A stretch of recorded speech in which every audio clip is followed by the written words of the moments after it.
as mentioned last Monday, I had a Sheffield United podcast coming, and I'm finally getting around to recording that. So I'm recording this about an hour after their draw with Brighton 1-1 yesterday, and I'm just trying to wrap my head around how the hell Sheffield United are in this position where they are within a shout of the top four in the Premier League and qualifying for the UEFA Champions League, if not qualifying for the Europa League through the top seven. I still can't quite understand it, but I've done my best to kind of figure out how the hell they have managed to pull off the feat that they had. Because at the start of the season, I had them finishing dead last. I looked at the strike force, the player personnel, and I was like, this is not a Premier League caliber squad. This team is not good enough to to even stay up in the Premier League. Never mind get to. I would have never even conceived Sheffield United fighting for a European place, let alone a Champions League place.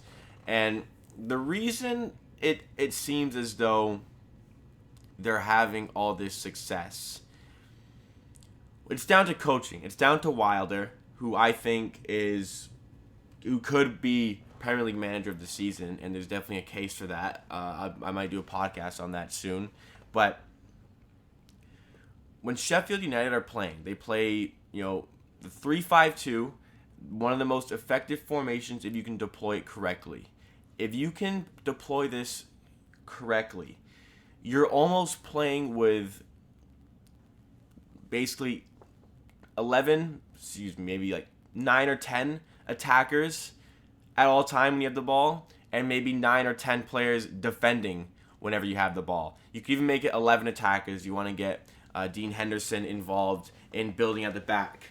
Every single player is involved going forward. You see Enda Stevens, when they have the ball, he plays like a winger, like an 11. Out and out, left winger, getting crosses in, getting up the wing, getting in the box. He scored a stunner against Brighton yesterday. And same for George Baldock. Gets forward, gets in amongst the attackers, gets crosses in the box to the big guys in there like Ollie McBurney. And they cover an insane amount of ground every game. They are the entire width of the team because there is no wingers. It's just the wingbacks. And they are deployed perfectly, and they run. They have the work ethic and the desire to do so. You got the midfielders. This is a big thing. The midfielders, like Fleck and like Lundstrom when he was playing. Recently, Sander Berge has been playing ahead of him, but guys like John Fleck, they are in the box every time those fullbacks are getting forward. So, a lot of teams, you got midfielders going to lay back. No, midfielders who score a lot get themselves in the box. They get in the box amongst the strikers and get their tap-ins. That's how you're going to be a prolific midfielder. It's not going to be scoring from outside the box every time. You need to get yourself in the box for those crosses coming in from the wing-backs. And John Fleck and Lundstrom have done that very effectively this season. So it's hard to mark those guys coming in late because they are coming in late. You can't really pick them up when they're coming in late. And they're just adding bodies into the box to kind of get a scrambly goal. Or if they're open, they're going to tap it in. They're going to smash it in the back of the net. And they've done so on numerous occasions. We've seen even guys like O'Connell, who plays in the role as the left center back of the three. Guys like him, you see him getting forward, kind of like how Harry Maguire was doing in the 2018 World Cup. Getting forward, getting involved in the attack, building up, and the strikers run like hell. McGoldrick is an effective player, even though he hasn't even scored one goal all season. So all of the moving pieces are completely cohesive in what they want to accomplish as a team, how they're going to accomplish it. For 90 straight minutes, they are running their asses off. They are going down to war every single game. All 11 players on the field fighting for each other. And if one guy can't do it anymore, they sub him out and bring in somebody else who is going to provide the exact same thing. It's unbelievable the strides that they are taking this season. They made a good signing in Sander Berge. I think I can't see them finishing the top 4, but I'd be surprised if they finished outside of the top 7. It's unbelievable what they've achieved so far this season, considering a lot of guys like myself had them finishing dead last. It kind of reminds me of the Leicester team that won the Premier League. I believe it was 2015. We all remember that.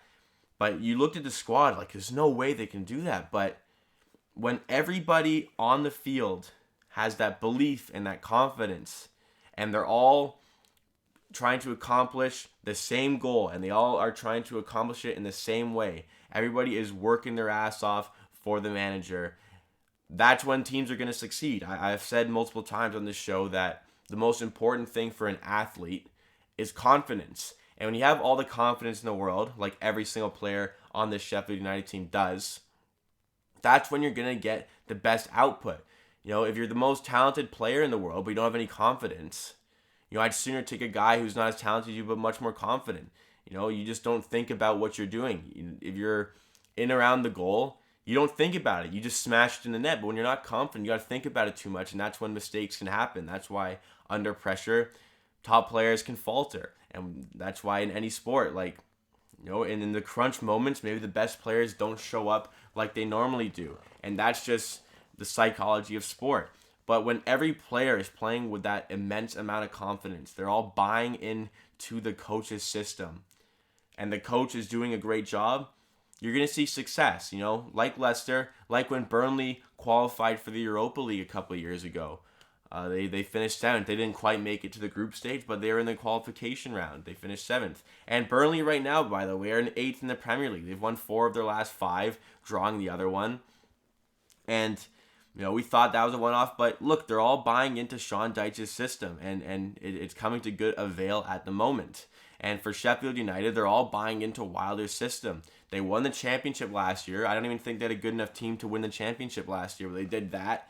And look what they're doing now. They don't have even a prolific goal scorer. The goals are being shared around because everybody is getting in the box. Everybody wants to contribute. Everybody wants to score goals. And that's why it's so difficult to defend. Watch a Sheffield game and watch when a guy like Enda Stevens or George Baldock are getting down the wing. Look how many guys are just swarming the penalty area and getting themselves in a position to score. You're seeing midfielders making late runs. You might see the opposite wing back. You could even see guys like O'Connell getting themselves forward. That is why they're having success. And even though they have one of the worst passing percentages in Europe, it's bottom 15 for sure. It's in the low 70s for passing percentage. They're high risk, high reward. They run and gun, they get up the field, and they get numbers to join. So even if they lose the ball, they're hounding the player who won the ball off them and getting it back right away and just going again. High risk, high reward, plus the work ethic. All in all, everybody's buying into the system. Everybody is playing with their heart for the badge, and that is what is going to cause success. Talent is only going to take you so far, but a hard work and confidence will beat talent all day, every time. If you're going to be dogged and work for it, and you have all the confidence in the world to succeed, your team is going to be successful. That's how I truly feel. As long as everybody on the field is buying into that mentality, and there isn't one piece who is kind of faltering the mentality, that's when it won't quite succeed like we're seeing at the moment. At the end of the day, I don't think they're going to make Champions League. I think that Man United have a decent run-in terms of their schedule and can make a push for that 5th spot if that 5th spot does become available to a Champions League as a Champions League place, because Man City are banned from the Champions League, obviously. I would think Man United will come in 5th. No bias involved in that answer, I swear. But Sheffield United are going to be in the Europa League next season, and that's going to be a sight to see. We've seen some weird ones. We've seen Wigan in the Europa League. We've seen teams like Stoke City in the Europa League, and this will kind of be on that level. But thank you for listening to another episode of the Amateur Sports Podcast. I hope I kind of explained that decently well. I explained it to the best of my ability because it's a bit incomprehensible what we're seeing from Sheffield United. But thank you for listening. Let me know your thoughts on Sheffield United on Twitter or Instagram at AmateurHourPDC. You can also comment on the YouTube video. but we post every single day on this show. So stay up to date with those episodes. Follow on Spotify and Apple Podcasts. Subscribe on YouTube. And we will see you again for another episode tomorrow.